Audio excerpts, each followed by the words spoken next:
तर महत्त्वाची बातमी, मोदींची आज सकाळी 11 वाजता नाशिकमध्ये जाहीर सभा होणार आहे। नाशिकचे उमेदवार हेमंत गोडसे आणि दिंडोरीचे उमेदवार भारती पवार यांच्यासाठी या सभेचं आयोजन करण्यात आलंय। नाशिकमधील मार्केट यार्ड परिसरात मोदींच्या सभेचं आयोजन झालंय। नाशिकची सभा झाल्यानंतर मोदींची कल्याणमध्ये देखील जाहीर सभा होणार आहे। आणि या संदर्भात आपण अधिक अपडेट घेणार आहोत। आपले प्रतिनिधी चंदन पूजाधिकारी आपल्यासोबत जोडले गेले आहे। चंदन, कशा प्रकारे मोदींच्या सभेचं आयोजन?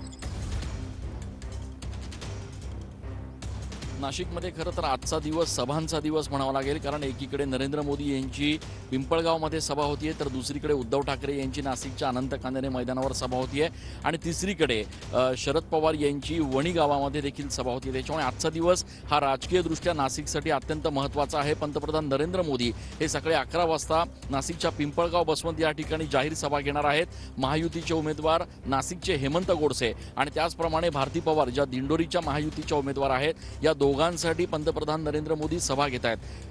खरं तर नरेंद्र मोदी यांची ही सभा जी आहे ती पहिलीच सभा आहे आणि त्याच्यामुळे प्रचंड मोठ्या प्रमाणात या निमित्तानं शक्ती प्रदर्शन करण्याची तयारी भाजप आणि महायुतीच्या वतीनं करण्यात आलेली आहे। दुसरीकडे सगळ्यात अडचणीचा भाग म्हणजे या सभेच्या निमित्तानं प्रचंड मोठ्या प्रमाणात पोलीस बंदोबस्त देखील तैनात असणार आहे, कारण शेतकऱ्यांची काहीशी नाराजी जी आहे ती गेल्या काही दिवसांपासून कांद्याच्या प्रश्नावर बघायला मिळते। नाशिकच्या कांद्याचा प्रश्न जो आहे तो देशभरात गाजला होता, निर्यात बंदी करण्यात आली होती आणि आता काही दिवसांपूर्वी निवडणुकांच्या या संपूर्ण वातावरणामध्ये निर्यात बंदी उठवण्यात देखील आली। त्याच्यामुळे या सगळ्या सभांवर आता पंतप्रधान नरेंद्र मोदी कांद्याच्या विषयात काय बोलतात, काय नेमकं भाषण करतात, याकडे सगळ्यांचं लक्ष लागणार आहे। धन्यवाद चंदन या सविस्तर माहिती संदर्भात।